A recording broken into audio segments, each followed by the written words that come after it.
Hi, my name is Sanjeev Nair, and in this presentation, I will take you through an overview of Microsoft Azure, the cloud platform for digital transformation.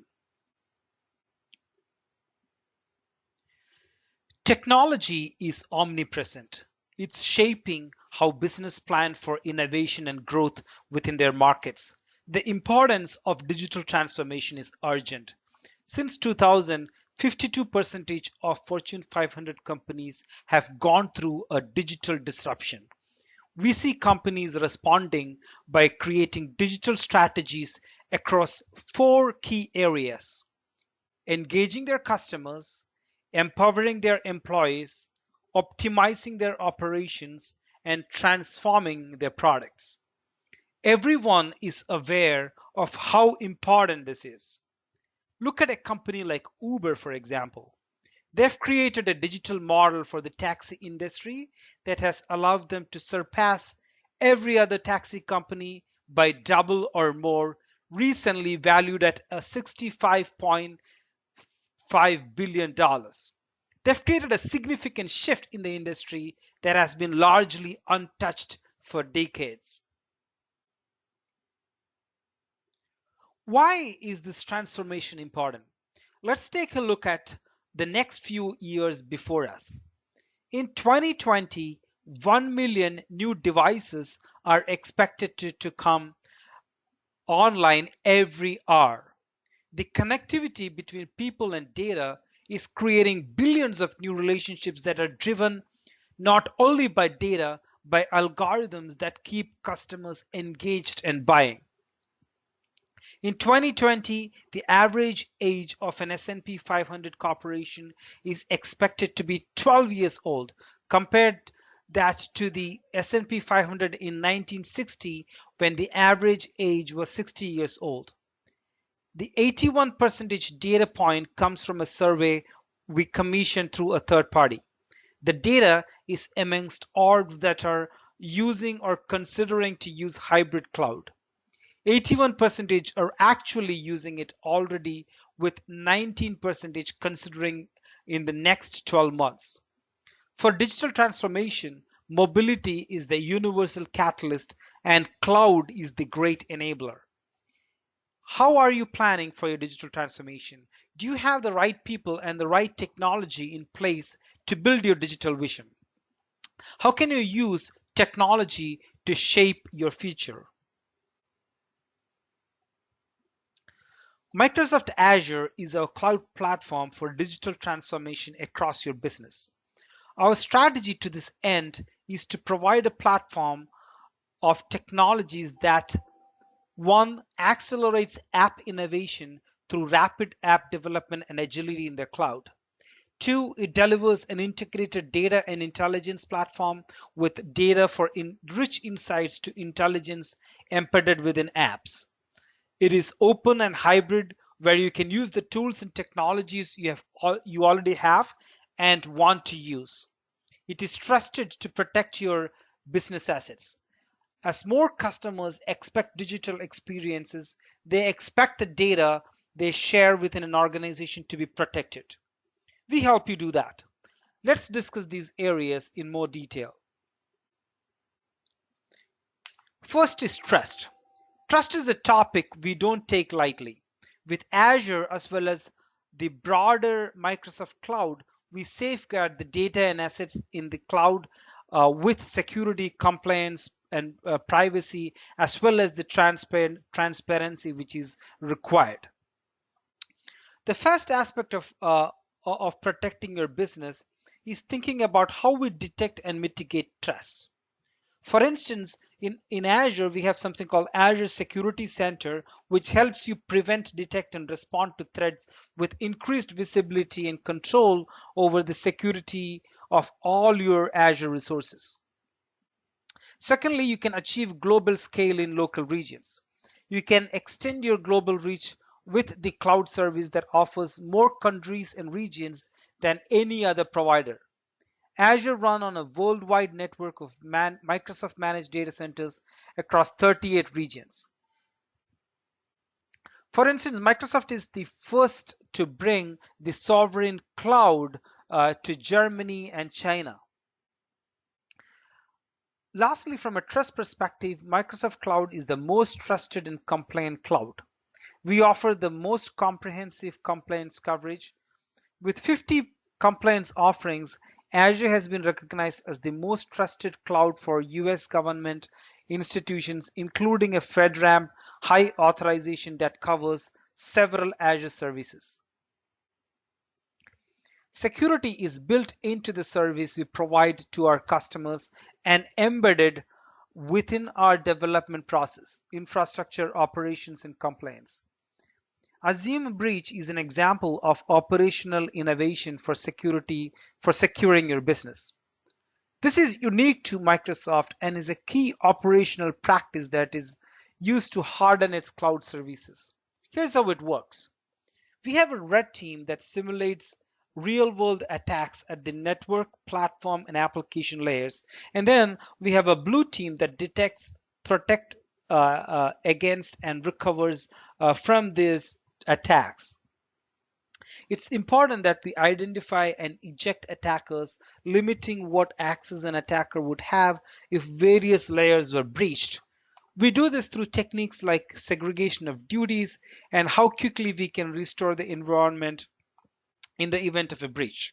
By constantly checking the security capabilities of the service, Microsoft can stay ahead of the emerging threats and be prepared to quickly act to threats.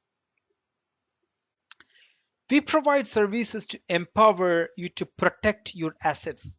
For example, Azure Security Center is an interface which helps you prevent, detect, and respond to threats with increased visibility and control over the security of all your Azure resources. It provides a central view of security across your subscriptions and enable you to set policies and monitor security configurations. Policy-driven recommendations guide resource owners through the process of implementing security controls and enable rapid deployment of integrated Microsoft and partner security solutions. Security-related events from across your Azure deployments are automatically collected and analyzed using Microsoft's global threat intelligence and expertise to identify actual threats and reduce false alarms. The resulting real-time alerts offer insights into the attack campaign and suggest ways to remediate and recover quickly. At the core of Azure is its global infrastructure that spans 38 regions worldwide. We have the largest footprint of any cloud provider, that is 2 times that of Amazon Web Services. The security controls we apply to development, infrastructure, operations, and compliance apply to our global customer base. Customers can explicitly choose which regions to deploy and store their data to local privacy, security, or compliance requirements. In this slide, you can see the 38 regions where we operate. This includes public cloud regional data centers with geographic diversity. Customers can deploy 2 identical workloads in different regions with an active-active failover model. This can ensure business continuity in the event of a local disaster. Local and sovereign cloud. In-country Microsoft data centers addresses data residency requirements, and we are using a combination of technologies as well as legal framework to legally isolate certain regions of the world according to the local sovereignty, governance, and rule of the law, all while providing the same exact up-to-date data set of services in those regions. The sovereign clouds include US government, China, which includes North Beijing and Shanghai, Germany, as well as US DoD. Finally, Azure is designed with an aggressive compliance strategy that helps customers address business objectives and industry standards and regulations. Our security compliance framework includes test and audit phases, security analytics, risk management best practices, and security benchmark analysis to achieve certifications and attestations. As resources are deployed to the cloud, let's go through a demo of understanding and taking control of your cloud security state. So as resources are deployed in the cloud, the IT security team is accountable to keep corporate data protected. But ownership of cloud infrastructure and applications is increasingly distributed across the organization. Take, for example, a global financial services company that wished if it had the same level of security and analytics for its Azure infrastructure as it had for its own data centers. They were an early Azure customer, and today they use many Azure resources such as infrastructure as a service, platform as a service, etc. Another of key applications they have been migrated to Azure either through hosting the applications on Azure virtual machines or deploying them on the app service. The company still has data centers around the world, but is steadily shrinking them, decommissioning the servers, and renegotiating the data center space. Using a raft of endpoint agents, the information security team could gather data manually, but was a challenge because of multiple Azure subscriptions and resources deployed all over the world. They needed the ability to easily access the security of new resources, receive recommendations for improved protection, and can monitor for active threats.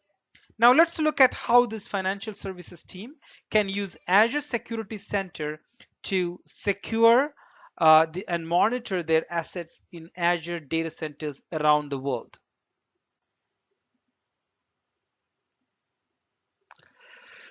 So from the Security Center overview, we quickly see two key views of our current security state.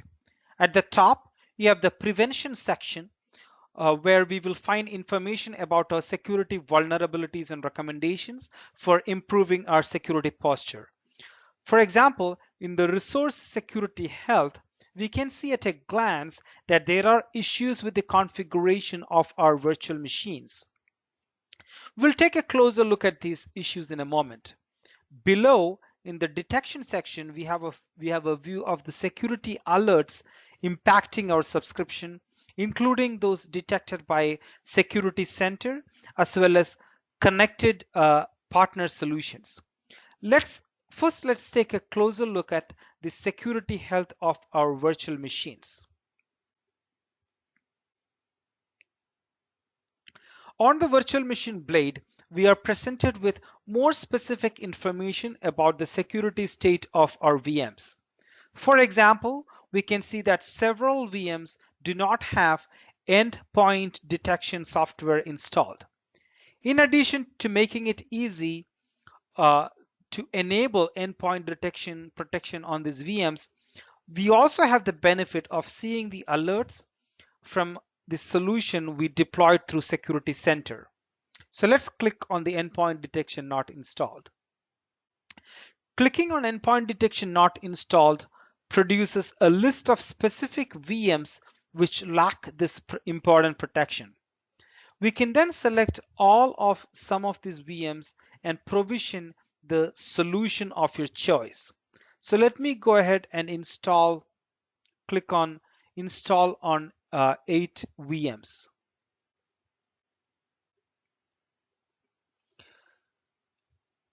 Okay, so at this point, it will go ahead and install on the 8 VMs, and I can go choose what kind of endpoint detection I need. I'm going to click on Deep Security Agent.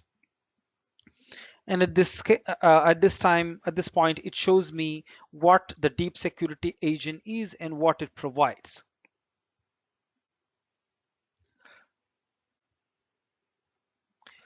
Missing system updates are commonly exploited by attackers. So Security Center monitors virtual machines and flags VMs that are missing security or critical updates. Many enterprises have experienced breaches when attackers have exploited a vulnerability that a patch already exists for. Manually managing these patches and ensuring systems are up to date can be a considerable cost.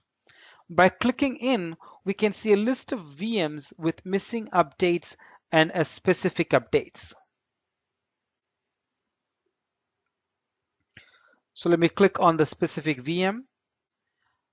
On the missing system updates blades, as you can see, I can see all the missing system updates. For VMs that are part of cloud services, Security Center monitors for production instances that are not running the latest OS version. If vulnerability assessment recommendations are turned on in the policy, Security Center makes it easy to deploy a solution from a partner like Qualys, for instance. So I can see here this vulnerability assessment is not installed. And I can, if I click on the VM1, it adds the vulnerability assessment solution by, if I go ahead and click on install the VMs.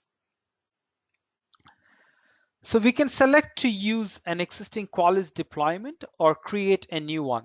This enables the financial services company to leverage third-party solutions that they are already familiar with.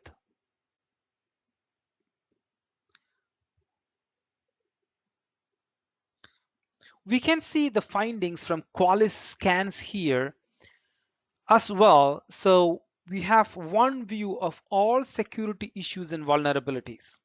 A list of VMs and cloud services is available, so we can see the security state of each.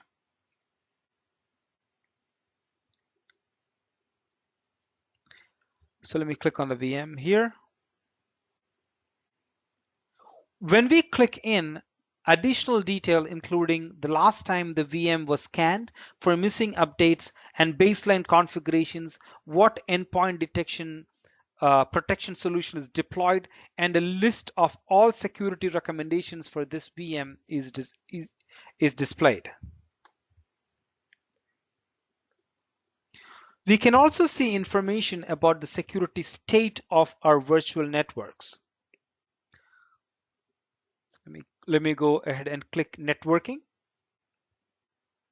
We can see, for example, if resources do not have network security groups configured to control inbound traffic to our Azure resources, or if a network firewall is recommended.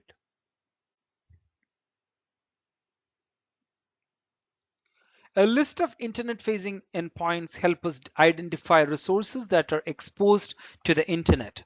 We also see a list of our virtual networks, and we can click in for more information. Information about the security of our SQL Server and databases, such as whether auditing and transparent data encryption has been enabled, and web applications running in virtual machines is also available. Another important feature of Security Center is the recommendations list. This is a prioritized list of all the recommendations found in Resource Security Health. This is particularly useful for resource owners who can see a list of the issues they need to address to comply with the security policy. In a real way, the list of recommendations is where the rubber meets the road, as it provides an actionable set of tasks that resource owners can remediate. In the case of some recommendations, such as enable auditing and threat detection on SQL servers, you can take the necessary remediation action from the recommendation. In this view, we can also see a recommendation to add a next generation firewall to protect an exposed web endpoint. So let me click on add a next generation firewall. I can select a web application from the list and then apply a web application firewall already deployed in my subscription, or I can create one. Let's click Create to provision a web application firewall right from the Security Center. This ability to not lose context by being sent to the marketplace helps to retain focus on the task at hand. On the left,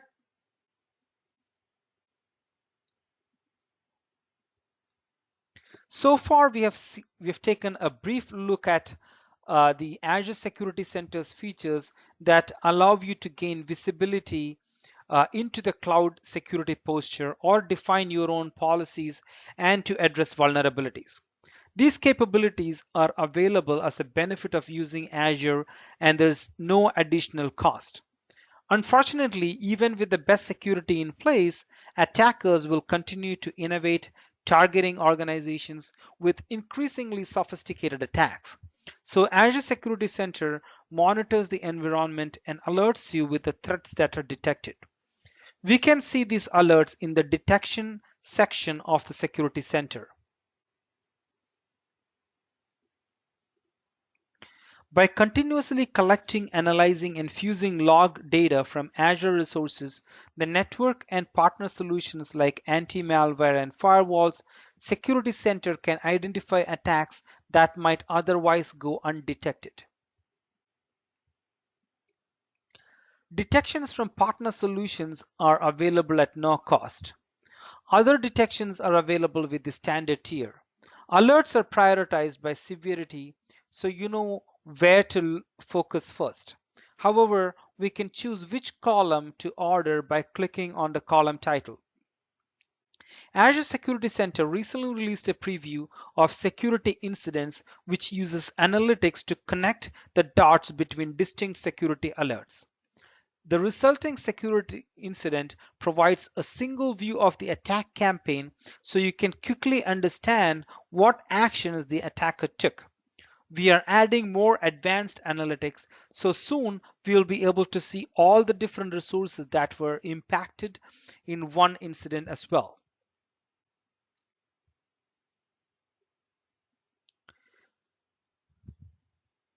As you can see, a security incident has been detected, and you can see a lot more details right here.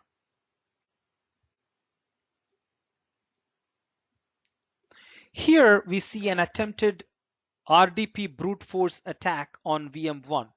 Security Center uses machine learning to understand typical network traffic patterns for this resource and thus can effectively detect when RDP access attempts are being executed by bad actors instead of legitimate users.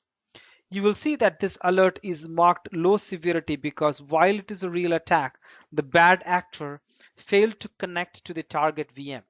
However, we see that later there was another RDP attack. This one was successful, meaning the bad actor could RDP to this machine. So the alert is marked as high severity.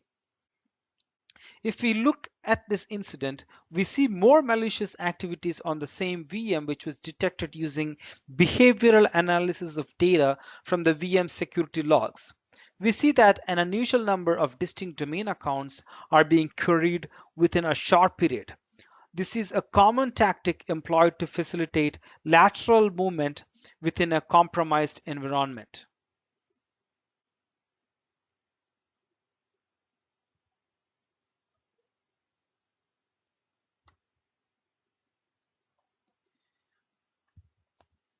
So let me click on the suspicious processes executed.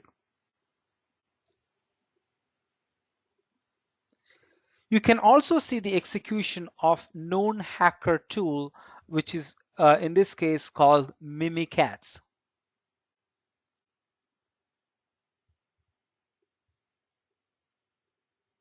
And when I click on it, it takes me to and provides detailed information on that, which is provided in a report using the information gathered from Microsoft's data centers, customers, and other security companies.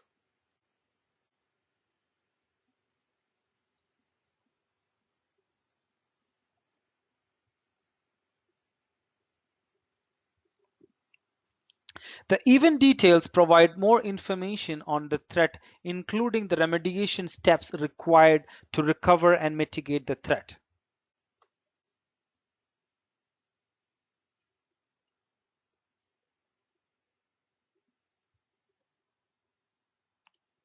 I've shown you several key capabilities in Azure Security Center, such as how it helps you gain visibility into the security of your Azure deployments and how you can remediate vulnerabilities by utilizing both Microsoft and partner solutions. I've also shown you how Azure Security Center can help you detect threats as well as give actionable steps for how to respond. By using Azure Security Center, the global financial services firm I mentioned earlier saves a significant amount of time and strengthens the company's defense system against cyber attacks. Azure Security Center provides a good checkpoint for resources deployed by DevOps teams, ensuring that there are no unintentional security risks with the deployed virtual machines. The team no longer must spend hours each week gathering and analyzing endpoint data. It has also eliminated hours a month previously spent during vulnerability and compliance sweeps. The bad guys never stop knocking on the door, but the Azure Security Center but with Azure Security Center, you have another layer of defense to keep your Azure environment safe.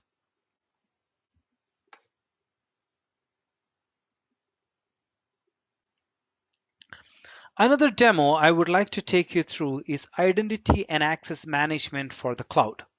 So Oak Loan Marketing is a Japanese direct marketing company that has evolved its shop Japan brand from its start as a television shopping presence into an innovative omni-channel company.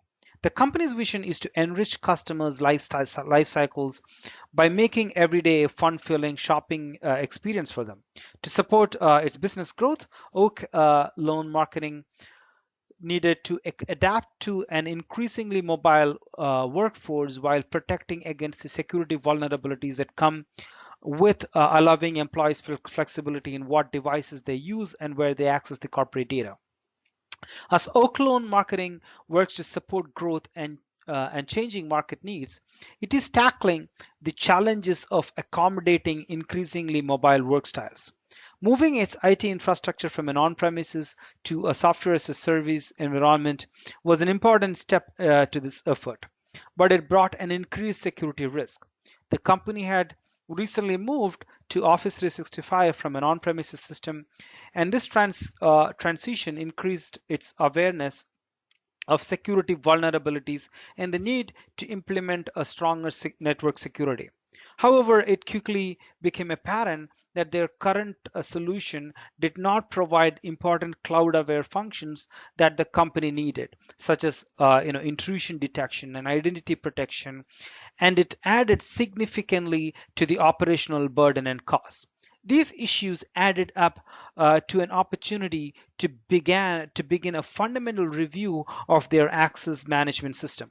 So the Oak Loan Marketing were keen to safeguard their environment from identity theft incidents, persistent bad actors, and security breaches. They turned to Microsoft Azure Active Directory Premium, which includes single sign-on for various SaaS services, multi-factor authentication, and Azure AD Identity Protection, amongst other services. Azure AD Identity Protection leverages billions of signals to provide a risk-based conditional access to your applications and critical company data, including the options of multi-factor authentication. Let's take a look at some of the features of Azure Identity Protection that Oak Lawn Marketing Company can leverage.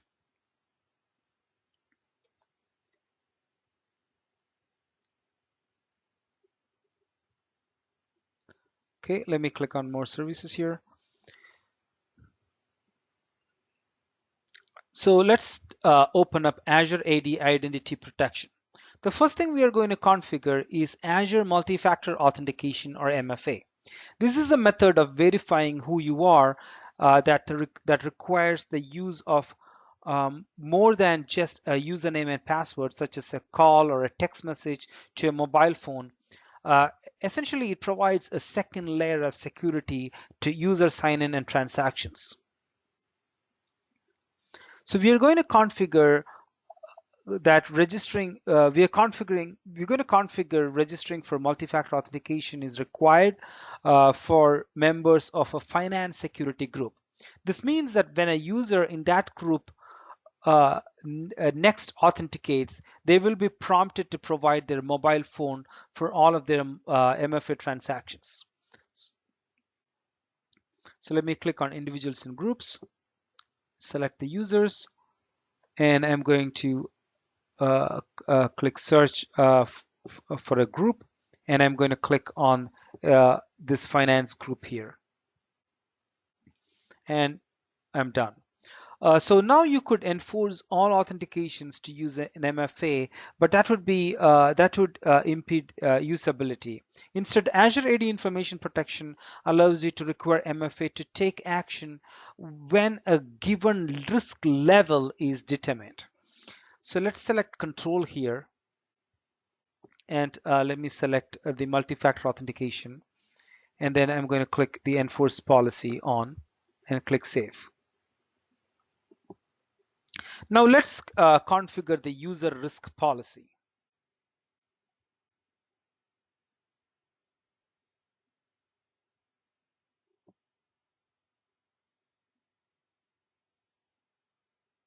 Select the individuals and groups, select users.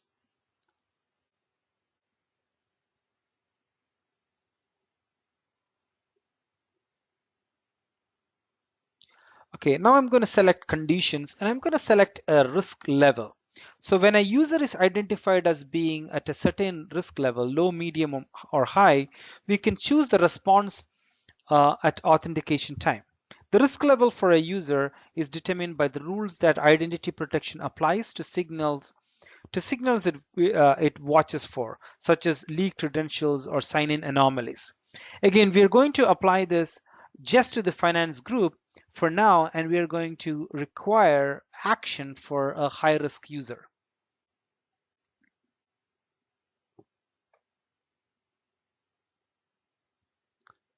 Click the controls. Okay, so the action we are going to apply to users who are flagged at high risk is to block their sign-in. They will stop any unauthorized access and enable IT to work with the user to mitigate any risks.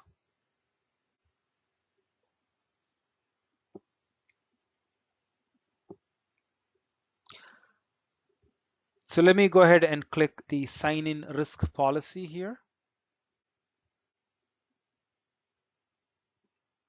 For sign-in activities, we are going to set up a policy for the finance group, this time the medium and above level.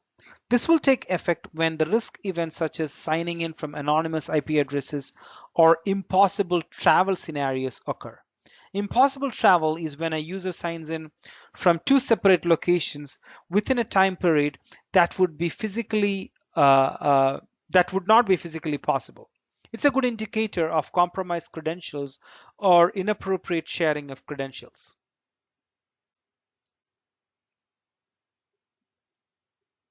Let me select the user and select again SG Finance here. Done. And in the assignments, I'm going to select the conditions. I'm going to select risk level. I'm going to say medium or above, and done. And I'm going to select a control at this point. The action we are going to choose here is to force the user to use multi-factor authentication to gain access, as well as entering their username and password. So they will be prompted to enter a code delivered to their mobile phone by either a text message or a voice call. So this is an additional level of security, as it requires the authenticating user to also have access to their user's cell phone. So there's also an app for major mobile device platforms that can be used based on the second factor authentication. So I'm going to enforce the policy and click save. So for a company like Oak Lawn Marketing, being able to have this kind of protections is valuable for enabling a high mobile workflows who are using SaaS applications. So let's see how this works for a user.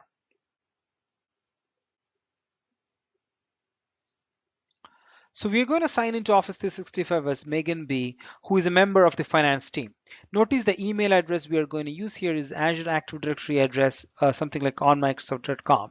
In most enterprises environments, you would use your corporate credentials. So these are either synchronized to your Active Azure AD or authenticated using Federation. This is set up using the what we call as an Azure AD Connect tool. As the policy was set to require registration for multi-factor authentication, Megan is first prompted to set this up. So I'm going to set this up, set up for now. Megan must provide her phone number and choose whether whether a text message or voice call would be used to deliver the authentication code. Uh, so I'm going to click United States, and I'm going to put a phone number and going to ask it to send me a code by text message and click contact me. So at this point it provided me a code. I'm going to click verify and I'm done. Now that Megan is registered for MFA, let's try logging in her again.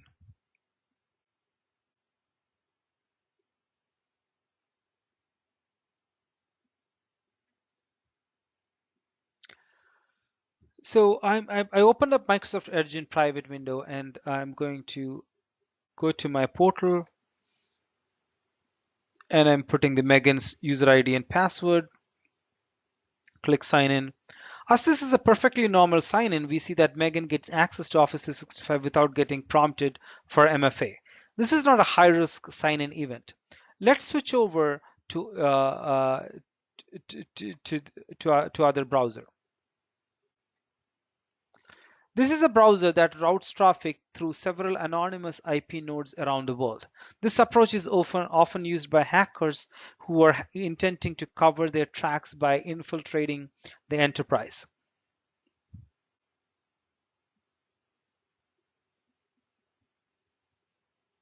When Megan accesses Office 365 via the Tor browser, we can see that the traffic is being directed through the nodes all over the world.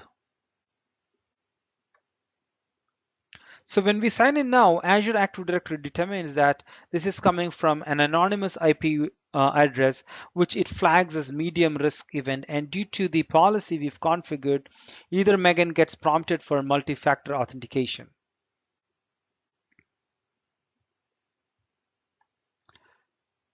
So using Azure Active Directory Identity Protection, all clone marketing can monitor and safeguard their user identities, provide proactive response to risky events and monitoring of unusual behavioral events to protect users from risky login behavior and protect identity and potential identity theft.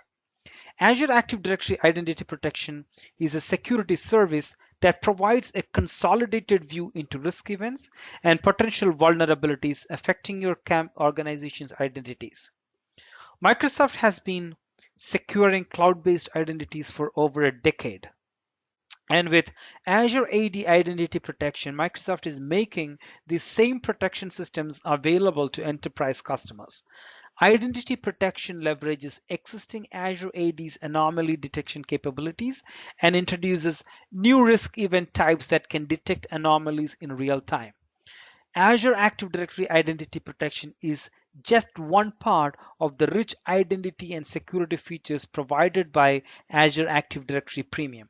In turn, this can also be extended to areas such as mobile device management and information protection with the mobile enterprise mobility as well as EMS solution.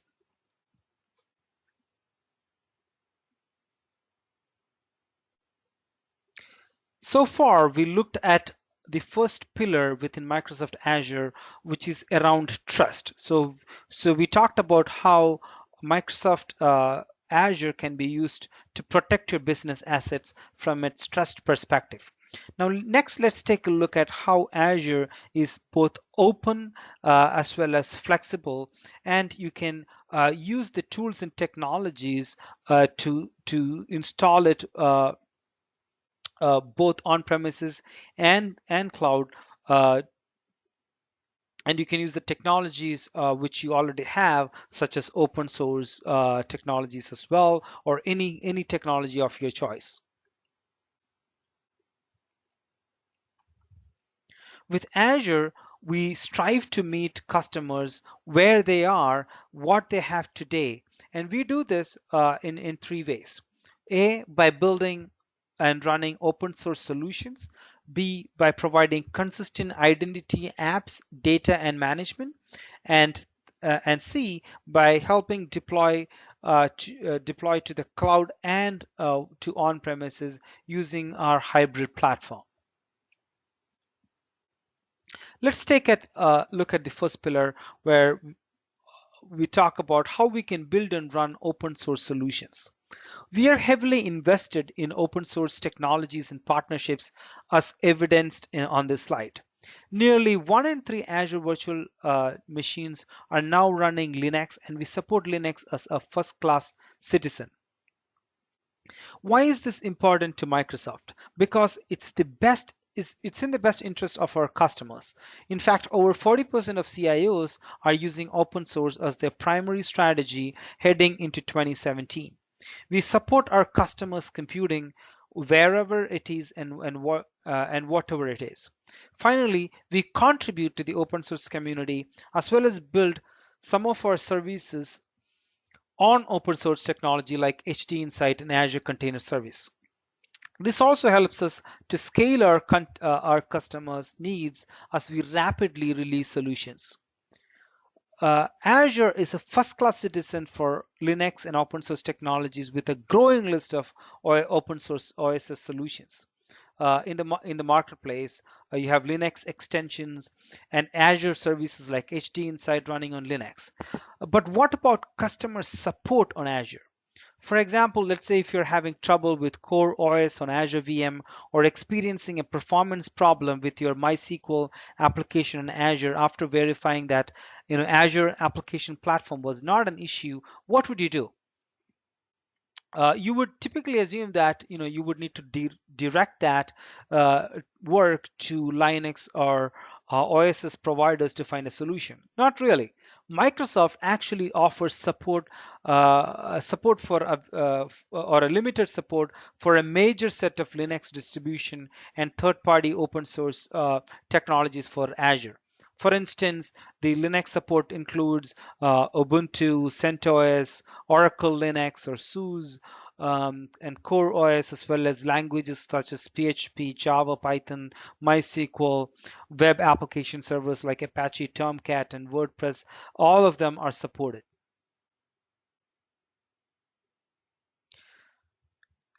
We understand that you have a complex environment running both on-premises and cloud environment. With Azure, you can take your existing IT environment and consistently extend from your on-premises to the cloud or vice versa.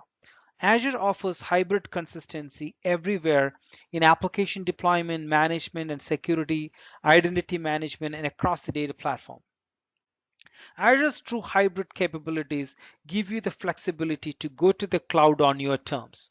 True hybrid isn't just about infrastructure and connectivity. It offers consistency across your identity, management, data, and development, whether on premises or in the cloud. In addition, Microsoft has developed a broad range of cloud and on-premises technologies that work together across environments. Here are a few examples of how we have built in consistency to help you more easily manage our hybrid deployment. First, Azure Active Directory now extends Active Directory to allow single sign-on for users and protect access to data that flows across cloud and on-premises applications. Azure Management and Security Service gives visibility and control across your both cloud and on-premises infrastructure with simplified operations management and security. Both SQL Server and Azure SQL database now use a common T-SQL query language. This means you can seamlessly distribute data between on-premises and in the cloud. And finally, Azure Stack provides Azure services in on-premises data centers. This means you can use a single set of APIs and tools to deploy applications anywhere. It gives you developers a common approach to building applications and the flexibility to choose where they run. Azure Stack provides the capabilities of Azure for customers who want to host it on their own premises. The Azure portal acts as a hub for managing cloud and on-premises. On the top, you have Microsoft Azure as a public cloud offering. Note that on the bottom, with Azure Stack, the parity between key elements include Portal, PowerShell, DevOps provide the same end user experience and the same app model. The Azure Resource Manager lets you build reusable application templates for traditional and cloud native apps. Azure IaaS and PaaS services are available in both Azure Stack as well as Azure for unified app dev. For infrastructure layer, we are making some translation. Azure runs on hyperscale.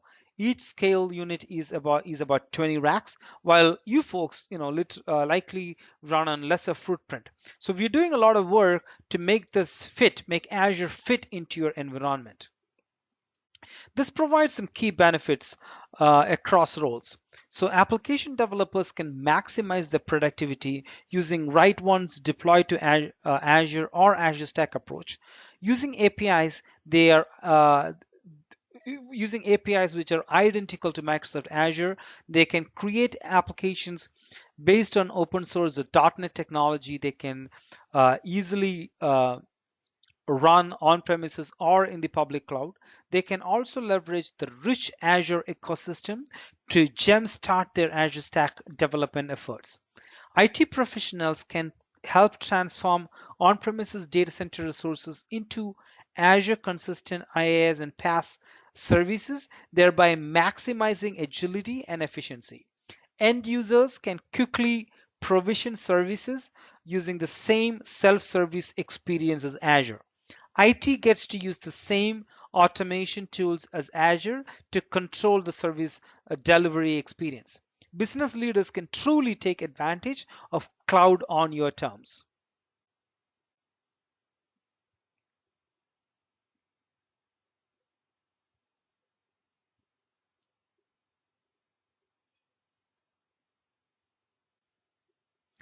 So now let's take a look at the third pillar here, where we talk about app innovation.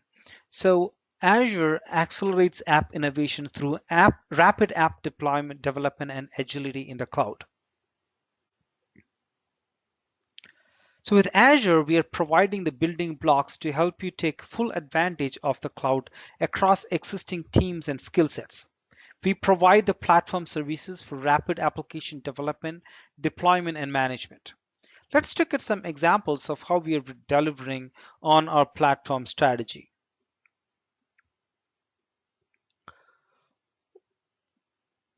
So while we build on the OS, virtual machines are the base unit for moving workloads to the cloud.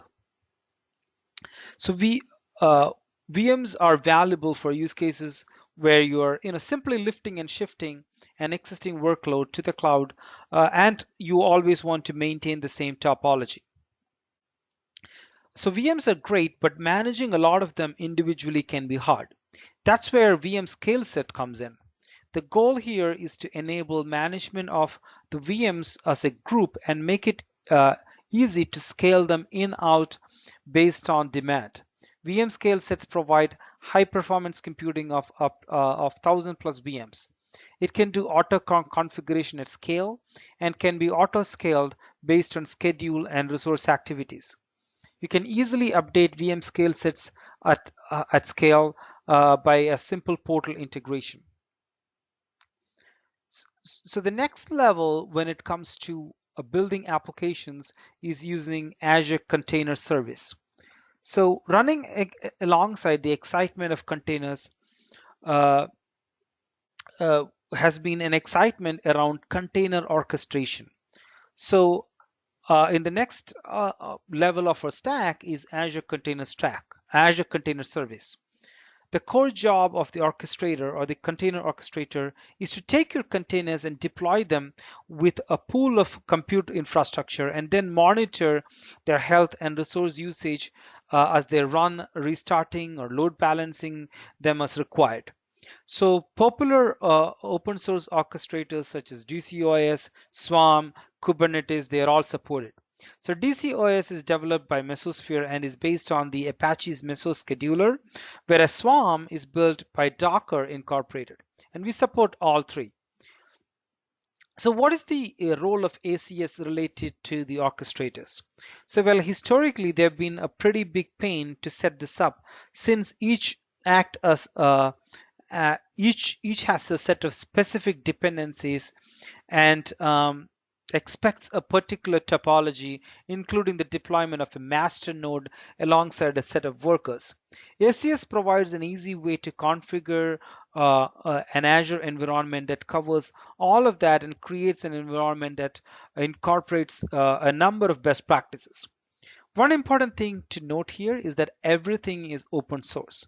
So you could easily take apps running on ACS and move them to another environment without changing anything you do.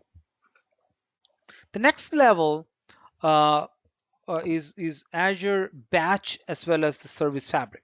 So what's Azure Batch?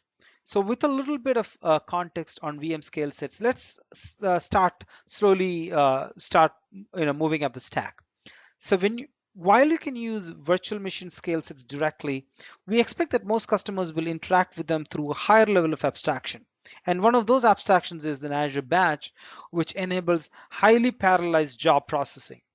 You provide it with your job, configure the amount of compute you want to throw at it, and batch will both schedule it efficiently and restart failed tasks as required. Common scenarios include clinical trial simulation, financial risk modeling, climate analysis, media encoding, etc.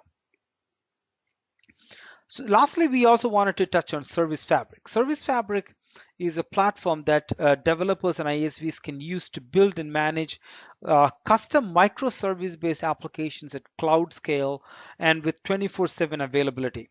Microservice is an architectural approach that has been based on fine-grained, loosely coupled services that can enable advanced developer agility. There's also a bunch of other PaaS services we support. I call it PaaS on IaaS, and these are all PaaS which runs great on Azure, and some of the leading third-party frameworks include Cloud Foundry as well as OpenShift.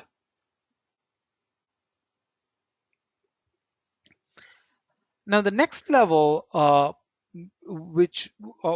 services are all the platform as a service capabilities which comes out of the box in Azure. So to start with, we have App Service, which is a set of services that has everything you need to build apps that target both web and mobile clients from a single app backend. It supports a range of language options like .NET, Node.js, Java, PHP, and Python, and it consists of web apps, mobile apps, logic apps, and API apps.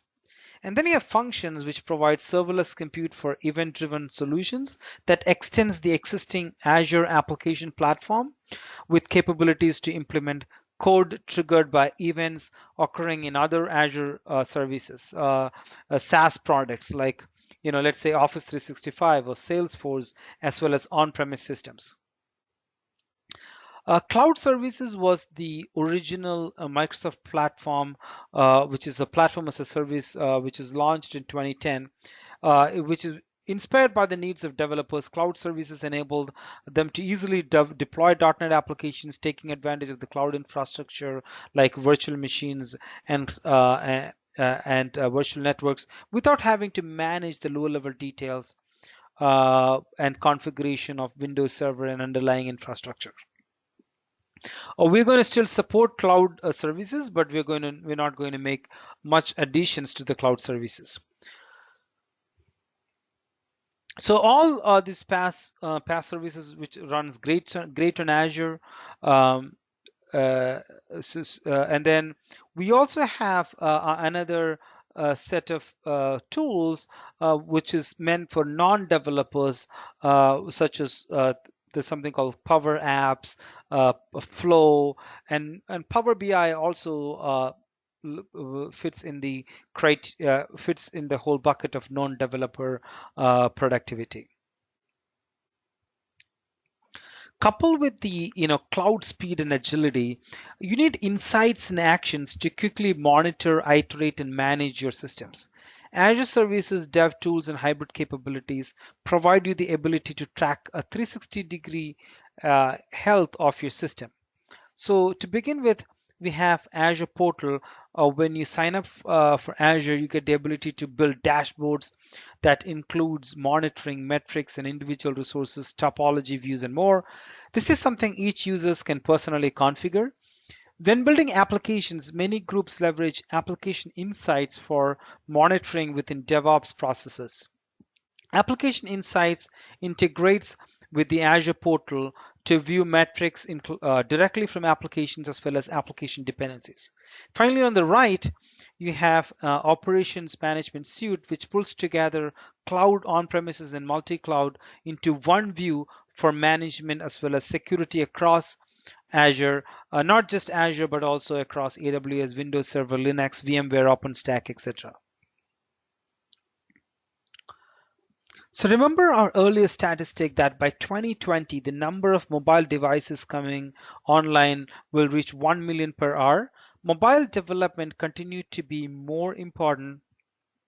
uh, response to uh, more important response to targeting customers and providing connected experiences across different interaction points. That's why we have been investing in mobile capabilities to help customers build mobile apps fast across platforms with continuous integration and continuous delivery. On the front end of development, Xamarin helps developer productivity for building mobile apps with C Sharp, compiling code across multiple platforms such as iOS, Android, as well as Microsoft Windows. Xamarin Test Cloud provides an automated testing feature to find bugs quickly before you deploy. With Hockey app, you can manage beta distribution, get real-time crash reports, and engage with customer feedback for continuous integration. And finally, you also have Azure Mobile App Service, which provides the backend service that the customers require, including offline data sync, user authentication, and push notifications. Mobile app service is also tool agnostics. So whether you're using Xamarin, Hockey app, or another tool, you can leverage the mobile backend services all the time.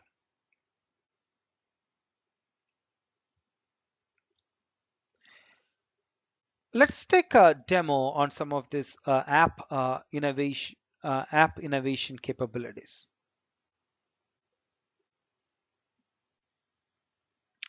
So the Port Authority of New South Wales is an Australian state-owned corporation responsible for commercial maritime operations across multiple ports on the country's east coast. In 2014, the Port Authority maintained one data center for production and another for disaster recovery. Following partial privatization and subsequent port mergers, the Port Authority decided to migrate its disaster recovery and development environments to the Microsoft Azure platform. The organization also faced a 2-year deadline to take on IT management for 4 other ports, including all the corporate business software and specialized technologies used in port operations. With the recent mergers, the organization was managing approximately 200 servers and 80 terabytes of data.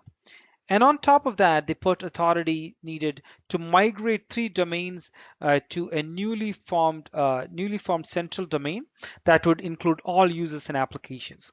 The Port Authority of New South Wales has large enterprise systems and a development team that iterates quickly and has rapidly changing server needs. After considering its options, the organization decided that the cloud was the best choice. Upgrading its on-premises infrastructure would be too time-consuming and costly, but those weren't the only factors behind the decision.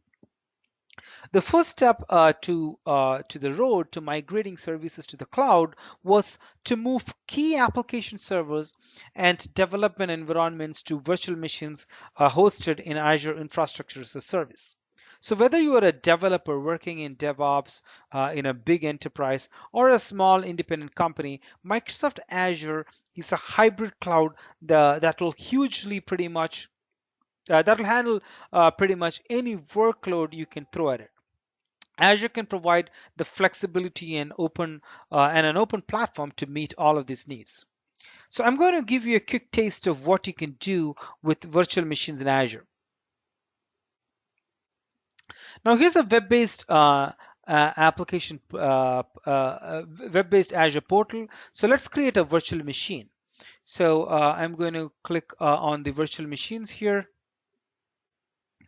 And I can quickly create virtual machines, both Windows and server in minutes. So I'm going to click on add. So now there's a gallery of hundreds of different solutions to pick from. There's pre-configured VMs for everything you can imagine, from WordPress to Barracuda, as well as complete, VM solutions, solution templates for larger systems like, SharePoint or WebSphere. I scroll down this gallery. For rapidly moving environments or developers who need resources for short periods of time, like at Port Authority or New South Wales, this enables the quick deployment of complex environments without having to request for hardware or to go through a lengthy purchasing process. If I want to create a Linux VM, I can do that by simply searching for popular images like Ubuntu 16.04. So let me click on Ubuntu. So in the search results, as you can see, there's a bunch of Ubuntu servers. So let's click on this Ubuntu server here. So now I'll go through the various options that you will need to complete before create a VM. So let's go click create here. And first we will name it, and I'm going to call it my EBC VM, and I'm going to click on the VM disk type. I got SSD and HDD. SSD is high performance and we require it for production environments, and I'm going to click SSD. And now I'm going to put the user credentials. I'm going to put some password. I'm going to confirm the password, and then finally it asked me to put my virtual machine in a resource group. A resource group are a way to collect and manage resources together. We'll create a new resource group for this particular demo, and I'm going to click put West US and click OK. So at this point, now you should choose the right VM for your workload based on the number of cores, RAM, disk drive size and price. Now Azure will give you recommendations based on popular VM sizes, but you should also remember that you can click View All here to select more VMs. There's a lots and lots to choose from. For Port Authority of New South Wales, the developers and lightly used applications may opt for the low end of the higher performance scale, while heavier applications can be placed on a larger virtual machine. Of course, the size can be adjusted after deployment if requirements changes. So let me scroll down here. To the list. So I'm going to pick DS1 V2 standard here, and I'm going to click select. So next I can pick required options like virtual machine, virtual networks, what storage account it lives in, and I'm going to leave all the defaults for now, and I'm going to click scroll down for the settings here. So now if you plan to have a group of VMs, you might want to create an availability set so that you can group your VMs together and then load balance traffic across them for performance and redundancy. So we can create an availability set by selecting the high availability option in this blade. So I'm going to click a new availability set. I'm going to call it EBC VM set. I could now adjust pick the number of update domains and fault domains. So multiple update domains essentially ensure that all your VMs don't undergo the maintenance simultaneously, and multiple fault domains will ensure that all your VMs are connected to a different power source and different network switches. And both increase the availability for your VMs. I'll use the default recommended options for now and click OK. Just going to click OK, and finally I'll get a summary of the VM that I'm about to create. I click OK, and now I can manage these VMs right from this blade. I can add additional disks, change the network interfaces, even change the size of the virtual machines after it has been created. Since this is a Linux machine, let's SSH into it. So I'm going to click connect. Uh, the Windows 10 anniversary update now allows you to run Bash on Windows, enabling use of Linux tools such as SSH. So on the bottom, so let me click on the Windows icon here. So the so now let me type bash. Okay, I'm going to connect to this and then press enter, and I'm going to say yes here.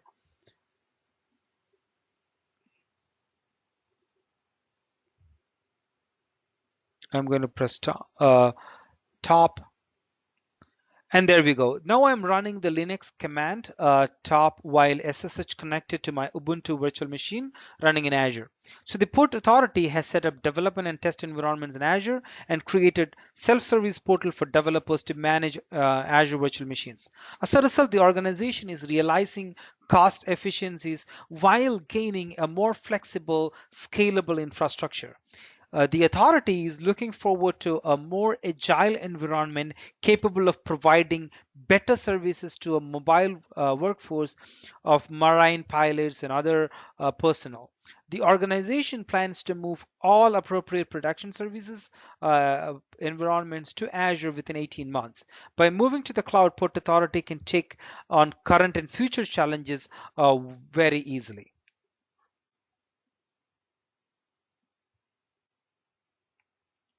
So Flanco is the second largest electronics retailer in Romania and sells all sorts of domestic appliances such as washing machines, laptops, and mobile phones. Like most retailers, it takes part in the Black Friday campaign, a yearly sales event in November, which is copied from the US. As at the busiest shopping day of the year, it has turned into the largest commerce event in the country. Last autumn, Flanco, which had only participated in the offline sales, want to have its sales to online sales too. However, it soon became clear that the infrastructure of Flanco's traditional on-premises hosted website would not withstand the increased amount of traffic that it would hit on a Black Friday. Moreover, few hosting companies could offer the amount of additional server space needed on such short notice, and those who did charge high fees in advance for resources that might not be used in the end. Flanco needed a cloud optimized in architecture for their application to easily scale up and down the amount of server space needed in line with the traffic peaks during the sales event and only pay for the resources used. Their on-premises infrastructure is based on open source technologies including Linux and PHP applications. The cloud-based version needed to align with their existing technologies and skills. So we are all familiar with online retail sales such as this example, and the need to keep retail campaigns fresh is paramount. However, when there are large fluctuations in sales volume, such as Black Friday sales, the infrastructure hosting the retail site needs to be very flexible and allow rapid response to scaling needs while minimizing the cost. To enable the flexibility of deployment and scaling, Flanco use Azure Virtual Machine scale sets. So they're on Azure Compute resource you can use to deploy and manage a set of identical VMs as we talked about before. With all VMs configured the same, VM scale sets are designed to support true auto scale. No pre-provisioning of VMs are required. And as such, it makes it easier to build a large scale services targeting big compute, big data, and containerized workloads. So let's go to the Azure dashboard here. So here we have a virtual machine scale set that is already deployed. You can see the CPU percentage is pretty low here, and there is only one instance of the virtual machine. Let's start a workload on the virtual machine just to generate some CPU activity. So I'm going to copy this public IP address, and I'm going to uh, click on the browser to just essentially go to that particular website where this website is installed, and I'm going to click on Start Work. So I'm just going to start some work to generate some activity here. So this scale set is based on web application running on Bottle and Python on an Ubuntu server, which is like the open source platform that Flanco was needing. So the scale set can host a whole variety of platforms and applications, like we discussed before. To quickly deploy a scale set, a template was used from the Azure Quickstart templates from GitHub. So let's look at the GitHub repository here. So as you can see in GitHub, there's a huge number of templates here, which can act as a starting point for your own templates or as resources if you wish to quickly spin up some resources to play with. In an enterprise environment, you could use your own private Git instance or other source code repository for managing your templates. So let me scroll down here. Um,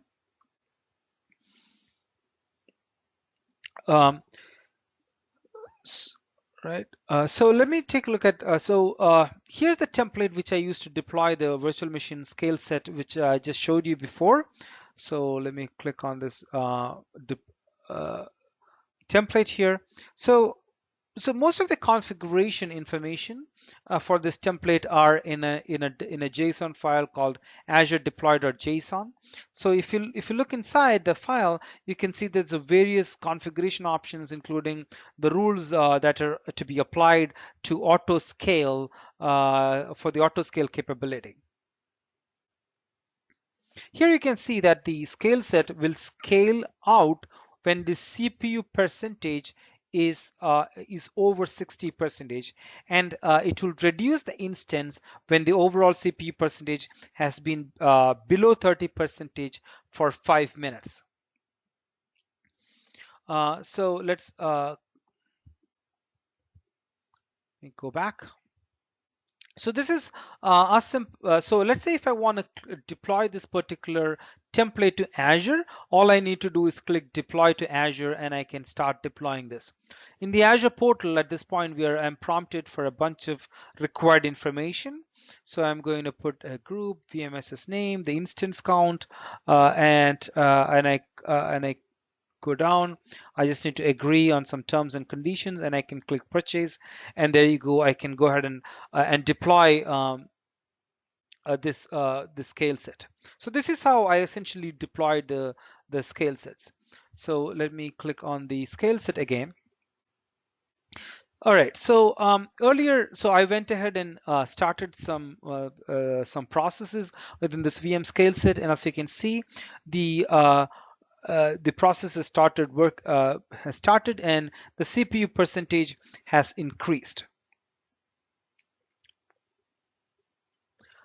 So let me look at the scaling settings here. So you can craft these templates by hand by using Azure documentation or uh, adapt existing templates from the source, such as GitHub repository as I showed you, or you can get the template from an existing resource in Azure.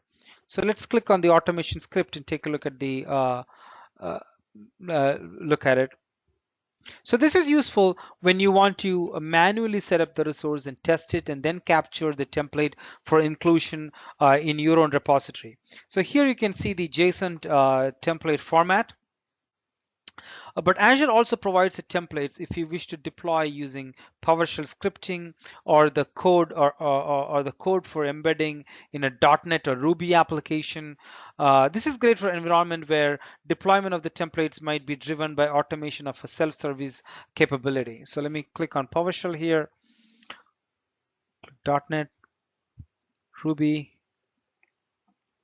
So now let's stop the workload in the on the Azure on the virtual machine scale set. And as the CPU load returns to idle, the scale set will reduce the number of instances after 5 minutes. So I'm going to,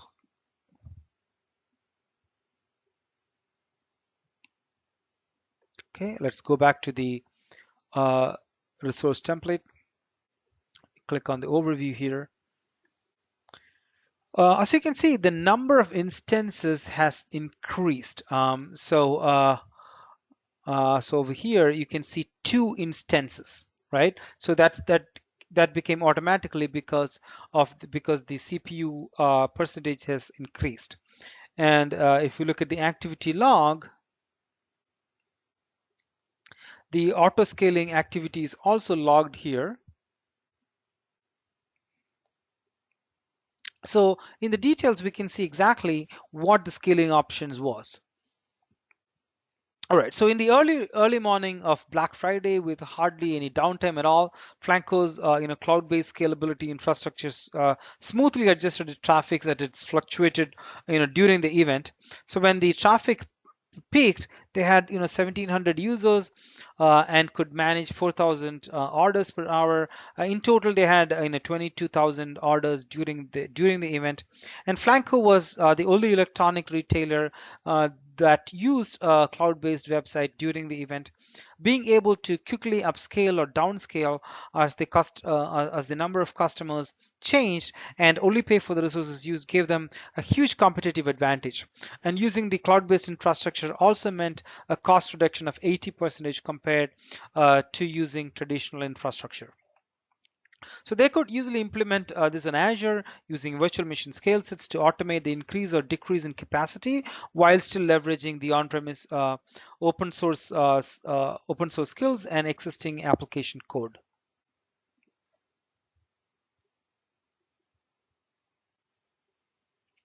So platform as a service is a complete development and deployment environment in the cloud with the resources that enable you to deliver everything from simple cloud-enabled apps to sophisticated cloud-enabled enterprise applications. Like infrastructure as a service, PaaS includes infrastructure, servers, storage, and networking, but also middleware deployment tools, BI services, database management systems, and more. PaaS is designed to support the complete web application lifecycle, building, testing, deploying, managing, and updating. You can manage applications and services you deploy, and the cloud service provider typically manages everything else. So that's also something which is possible. PaaS lets developers create applications using pre-built software components and services. Cloud features such as scalability, high availability, and multi-tenant capabilities are included, which reduces the amount of coding that developers must do. Speaking of apps, let's take a look at a coffee shop recently added. So let's click on App Services. Here, within the App Service blade, you have the ability to add new apps or manage existing app. Once you select a specific app, you have the ability to stop the app, view error logs, and configure desired scaling options, just to name a few capabilities. You also have the option to view your app running by clicking Browse.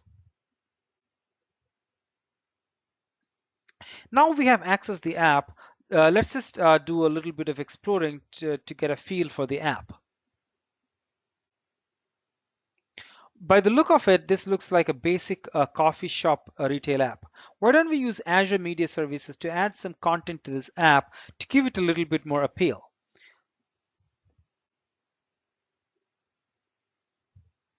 Azure Media Services is a video platform for premium content that provide the scalability, reliability, and reach needed for even the most complex media projects.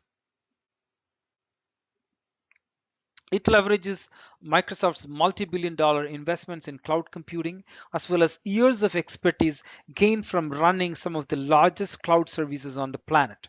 Azure Media Services enables you to create versatile and media workflows for encoding, protecting, and streaming content to today's most popular client devices. So let's take a look at the media services instance here. However, before you're able to display a video content in the coffee shop, you have to first start the Azure Media Services. So let's click on the streaming endpoints here, and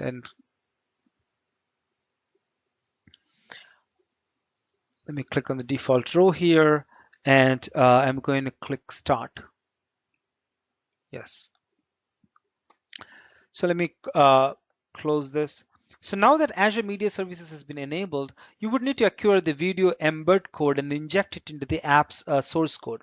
First, you will need to get the video's URL. So you do so. To do so, you will need to navigate to the assets and locate the multi-bitrate video that will be displayed. So I'm going to click on the assets. And in the asset type, I'm going to click multi-bitrate MP4. I'm going to copy the URL. Now that I've copied the URL successfully, you can use the Azure Media Player to acquire and embed code. Essentially, you need to just paste the video URL in, video's URL into the URL bar for Azure Media Player to update the player. Once the player has been updated, you will need to navigate to the code tab and copy the newly generated code.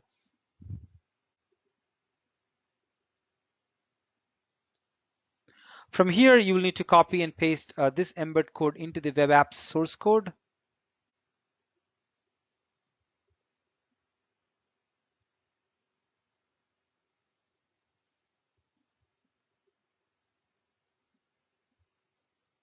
Now that the embed code has been copied, let's navigate back to the Azure portal and inject it to the app source code.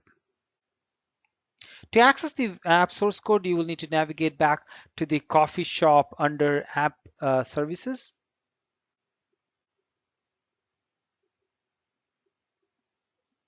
In order to access the web app source code, you will need to use the app service editor feature, which is which is available.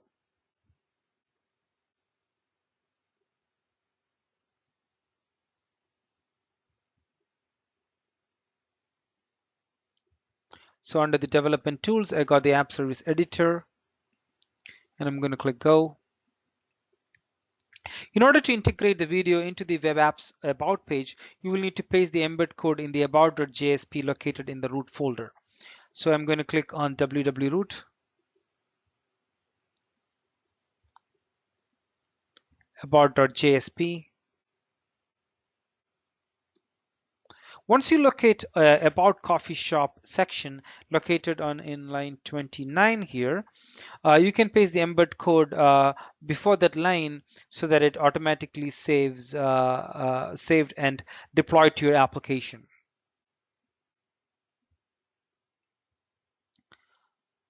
So now let me go back to the coffee shop application. Once the code has been successfully embedded, you will just need to refresh the page which you've made. So let me click the refresh.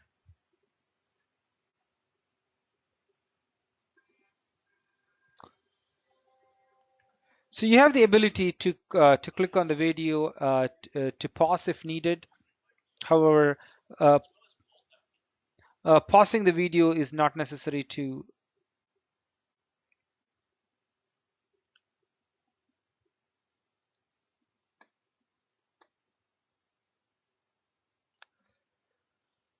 Another feature that Azure offers is cloud-based performance testing.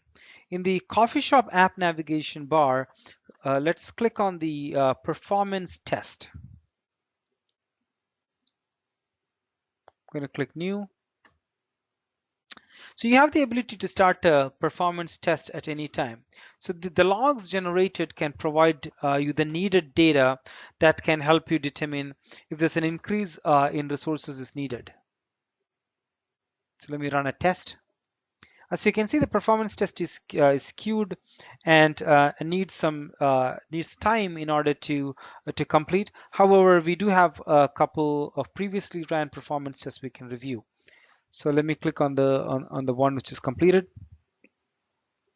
And here you can see the type of data that a completed performance test provides. So as you can see, the Microsoft Azure platform as a service provides cloud services operating system and a set of services to support easy development and operation of applications for the platform. The platform provides functionality to build and manage applications that span from consumer web to enterprise scenarios. You've also seen the ease of integration of one of the of more robust features of Azure's platform as a service, which is called Azure Media Services.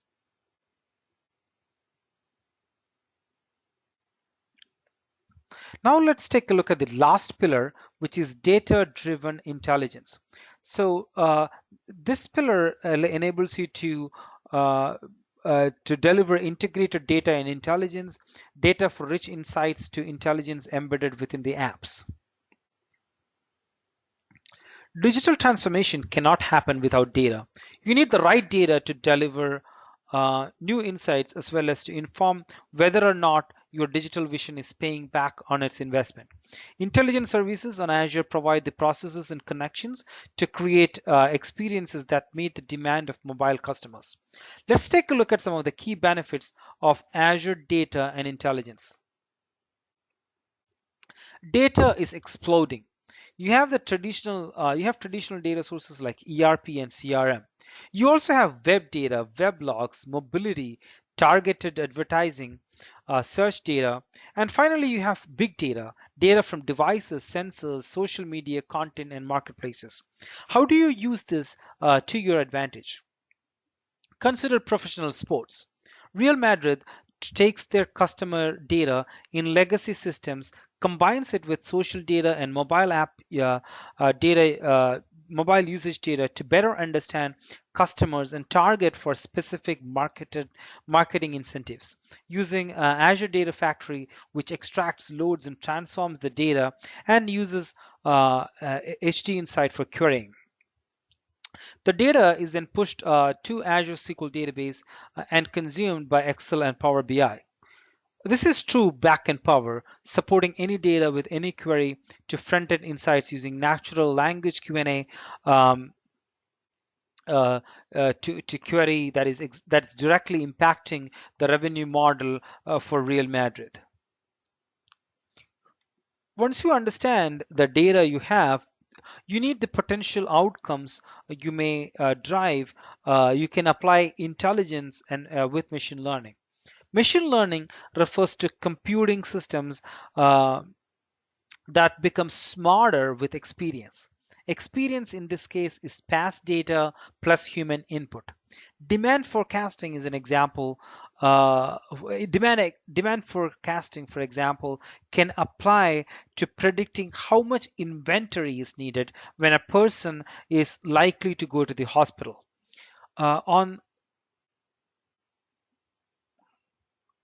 On the left, some of the common use cases that we have built templates for are demand forecasting, predictive maintenance, and vehicle telemetry. Again, this is to help you to get started faster. The illustration on the right highlights three key benefits supported with Azure Machine Learning. One problem that many enterprises face is data ingestion. With the cloud, you can bring in data sources with the ease of drag and with with the use of a drop down or drop your on-premises data set into the built-in storage space. Users can then model in the development environment. So Machine Learning Studio is where we are offering our Python uh, SQLite as first-class citizens, in addition to a world-class Microsoft algorithm. The second issue, and often the primary one, is putting finished work into production in a way other users can use.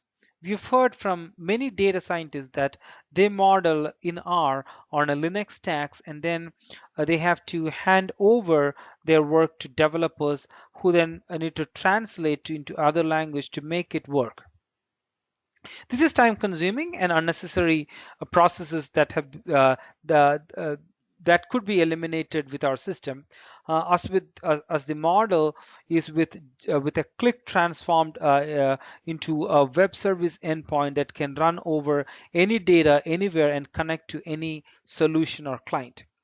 Next, not only that, this model can be put into production for a company, it can be made available for the world on our machine learning marketplace. Microsoft hosts your solution and markets it for you, while you have the freedom to brand and modernize as you see fit. We also offer a number of Microsoft solutions here. Lastly, Azure supports a number of artificial intelligence capabilities. Artificial intelligence is no longer an exotic concept, rather, it's embedded into the experiences we have every day. Siri and Cortana, for example, help us complete tasks faster and on the go. Another example is Domino's. So they recently went through a massive digital transformation to improve their brand perception and engage customers in new ways. They launched a series of app-less apps, or rather social chat text apps, where you can order pizza through natural language interaction through channels like Twitter and SMS. Not only they are reaching people in channels unexplored by any other pizza company, they're building a positive image as a company that's truly centered on its customers. With cognitive services and the bot service framework, we are providing the APIs and SDKs to help you embed these experiences within your Azure applications. Cognitive services include APIs for vision, speech, knowledge, and search. So bot framework includes a connector to text SMS, O365, Slack, etc., and open source SDK, and a directory of public bots.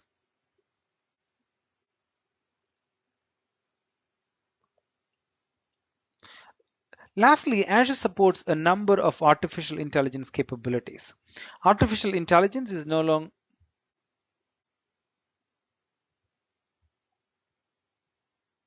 So as you can see, this is a bunch of cognitive services APIs, such as vision, speech, language, knowledge, and search.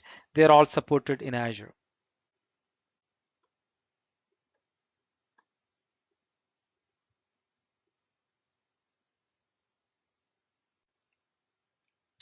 Charleston Police Department, which serves the residents of Charleston, South Carolina, wants to improve the reliability and scalability of the infrastructure supporting the Gatek Veritas video management solution. To make that happen, the department migrated to Gatek Veritas Cloud, which is built on the Microsoft Azure Government Cloud Platform. Now, the department has a more scalable solution which provide its officers with improved situational awareness so they can better protect the Charleston community. For the Charleston Police Department, public safety is everything. Every day, the department's 45 users report for management ready to protect city's 130,000 year-round residents and its 5 million visitors. Increasingly, technology is playing a key role in the statistics. For example, the department utilizes in-car cameras, body-worn cameras, GPS tracking systems, machine monitoring systems, license plate recognition solution, and many other technologies in its crime fighting efforts. I'm sure everyone has heard officers adopting body-worn cameras, but more and more you will see you'll start seeing officers wearing wearable devices that monitor officers, vitals, devices that trigger events when an officer draws a weapon. Um, you will even start seeing IoT integrated into officers' vehicles, which communicate with other officers' devices. Connected officer is a relatively new term that you will start hearing more about from enforcement. When you take a look at what law enforcement cares deeply about, three stages come to mind: officer safety, smarter policing, and smarter lives.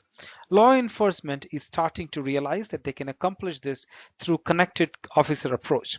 Let's take a let's look at an example of what connected officer solution looks like. So we have a number of connected officers here. You can see the officer's location being reported via GPS. Each officer has several IoT sensors on them and their vehicles. For instance, the light bar on the trunk have sensors that report that they are activated or opened. So let me click on officer ICA and turn. Uh, uh, so you can see the IoT device reporting to the system that the light bar has been activated and deactivated. This enables the system to know when the officer is engaging with a suspect. The in officers The same applies to the trunk sensor. There are there are defined set of circumstances when an officer would need to access the trunk of the vehicle. So this alert enables the system to track these events.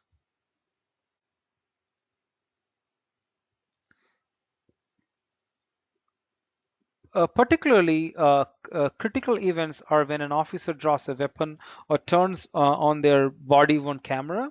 But when the weapon is drawn, we can also see the officer's heart rate also becomes elevated. This could be reported through the IoT heart rate monitor, such as fitness tracker.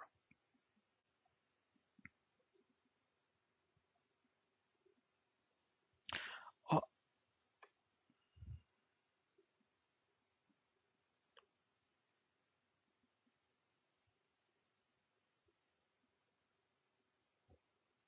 I'm going to set the system running to automatically simulate events for our group of officers. You will see the events starting to occur when the officer diagrams and alerts bottom left.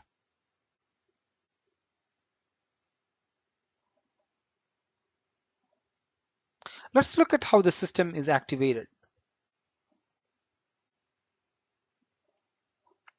Here we can see a high level or at a high level how this environment is constructed and how the data flows. The uh, the officer and the vehicle have IoT sensors, and they are connected to the IoT hub, Azure IoT hub. This manages the messages and events from the IoT devices, and the IoT hub then sends messages down two paths. There's a hot path. The first one is a hot path which routes messages directly to the IoT device, which is feeding the real-time map. Click on the map. Here you can see this data overlaid on the map in real time. Imagine this on a large screen with a wall of a simulation room.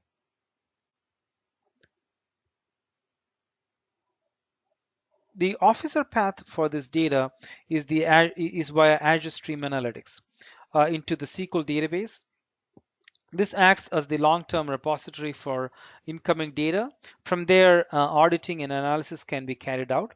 This is crucial when reviewing an officer's actions or conducting an analysis on the actions taken during an incident.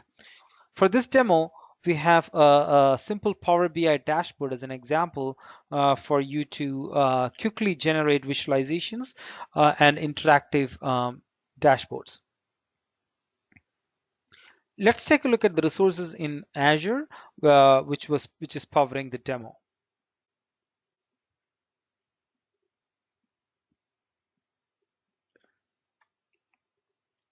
Here you can see the app service and app service plan that hosts the web application interface we're using. Our simulated IoT devices were looking at an IoT hub, and this hub was also providing data to the Maps dashboard. For the cold data path, the Stream Analytics job was feeding data into the SQL database. We then had a Power BI embedded workspace to provide the data analysis dashboard. Using Azure's platform as a service resources, we can easily pull together the components required to quickly build a solution like this. The ability to scale up the resources in Azure also means that you can rapidly address any additional demands for performance or load. Using Microsoft Azure Government, the Charleston Police Department can now provide its officers with a more reliable infrastructure that provides situational awareness and helps protect from the community. The Charleston Police Department has a more reliable, redundant system to support its solutions, including in-car and body-worn cameras.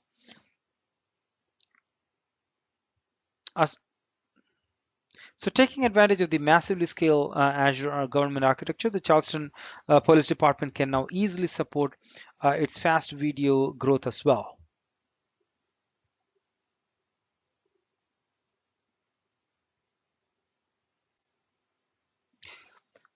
So one of the biggest challenges facing Nigeria today is its power supply.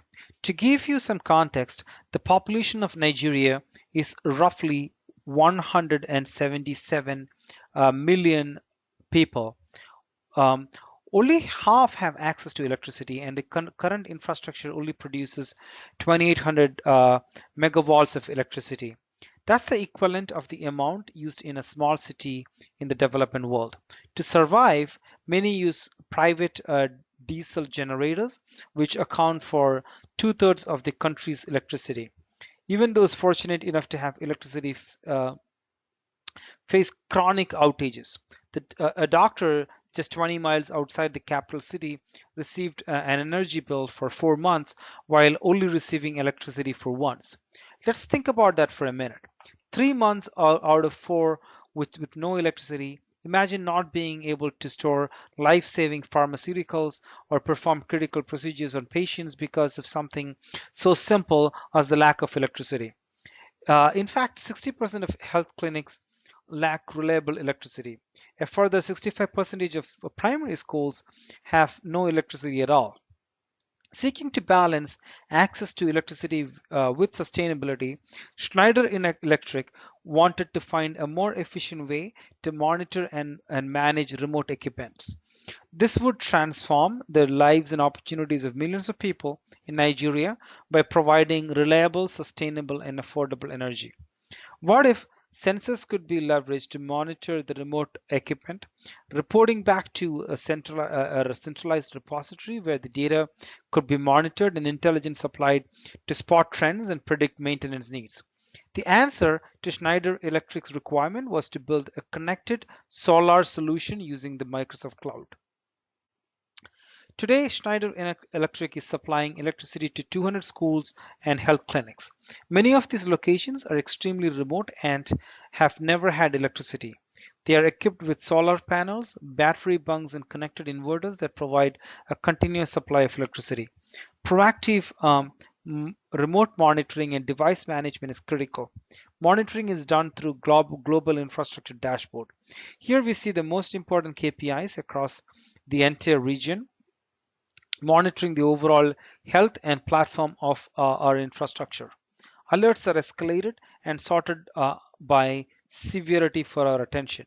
At the top of this list is a medical clinic showing critical warning. So let's select this and what's going on.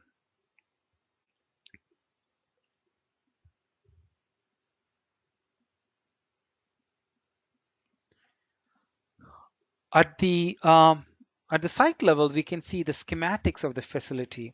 All assets are tracked for health and performance metrics against their expected and forecasted benchmarks. That this data is collected by the Azure IoT Suite and Cortana Intelligence predicts the future performance. We can see here that some firmware and settings updates that we can push down to equipments on site. With a click of a button, we can keep these assets up to date.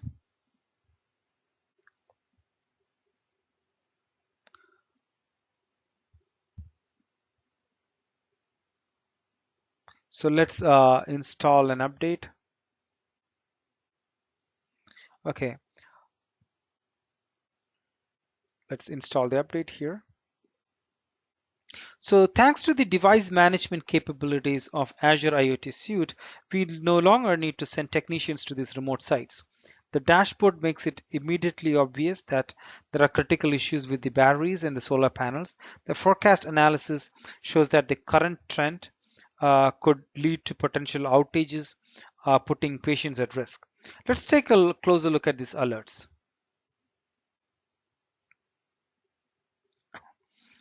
Cortana Intelligence takes real-time data from sensors and devices and runs complex analytics to predict future trends and behaviors. The first alert shows that the solar panels are not charging at their optimal capacity due to sand and debris on the panels. If this trend continues, they won't be able to keep up with the demand. Um, all right, let's look at this first alert. Uh, the solar generation is restricted. So then you also have the potential solar generation versus actual generation. We can also see that the batteries are starting to overheat due to the lack of ventilation around the batteries. Um, so continuing to operate like this will greatly reduce the battery service life. As you can see here, it shows the excessive battery temperature, and then the bottom middle, it shows the battery operating temperature as well. So let's send a notification to the site managers that can address these issues. So over here, I got this site notification, and I'm just going to click the system automatically creates a notification with the relevant information, which is already pre-populated, as you can see. And the recommended action is to clean the solar panels and ensure adequate ventilation for the batteries. So we confirm these instructions and then send them to the for the appropriate action. So let's reflect on this for a second. So in a world where electricity is far from certain, Schneider Electric not only provided continuous, reliable energy to its clinic, it also simplified the maintenance. Through the data collected by the Azure IoT Suite and the analysis provided by the Cortana Intelligence Suite, the local site managers are now proactively maintaining their infrastructure. Instead of repairing the old decrepit diesel generators, they are taking simple actions like dusting off solar panels and turning on a fan to cool the batteries. Thanks to Schneider Electric's, millions of Nigerians now have access to better healthcare and education by providing reliable electricity, something most of us take for granted. They are empowering in Nigeria with new opportunities. So in this session, we went through various pillars of Azure, such as trust, the fact that Azure is open and it supports hybrid. We looked at app innovation as well as data-driven intelligence. So we are seeing a large momentum for Azure. We have about 194 billion external requests are being made to the Azure App Service. We got 750 million Azure Active Directory users, and more than 90% of Fortune 500 currently use the Microsoft Cloud. As a next step, we request you to take a look at some of how you can adopt Azure within your organization, maybe starting with dev test environments or using Azure to back up and archive, or maybe using disaster recovery to the cloud, or simply doing business intelligence or analytics using Azure, both big data platform as well as Power BI. Maybe building a cloud-based application using Azure Platform as a Service or customer-facing applications. All these could be a typical early workloads to start with, or further, if you're looking at much more mature workloads, you can look at high-performance computing, IoT workloads, or putting SAP on Azure, etc. Thank you so much.